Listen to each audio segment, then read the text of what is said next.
Aga Jupiteri siis natukene teile veel rohkem tutvustada siis siin astrotark.ee lehel, mille ma siis ise tegin, eestikeelne arhetüüpse astroloogia tarkvara, kus on võimalik siis enda sünnikaarti vaadata, seda maailma horoskoopi vaadata, mida me praegult teeme ja siin on kõik need kirjeldused juures. Aga siin ma kiirelt näitan teile Jupiteri sellist tähendust. Jupiter esindab laienemise ja edu põhimõtet. See valitseb soovi laieneda ja kasvada, tõusta ja areneda, otsida paremat ja kõrgemat. Ehk siis ta on selline, kuna ta on suur ja ere, siis ta ongi elu seda aspekti esindab, mis on siis selline suur ja ere või selline kõrgelt seisev.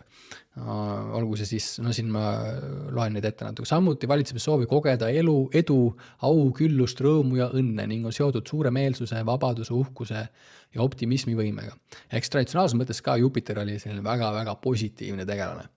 Lisaks tunneb Jupiter huvi moraalsete ja filosoofiliste ideaalide ja põhimõtete vastu, pikaajaliste ja laiaulatuslike perspektiivide vastu, intellektuaalse ja kultuurilise avatuse vastu ning üldisemalt kogemuste avatuse poole püüdlemise vastu. Ehk selline avardamine on selline põhiteema Jupiteri puhul.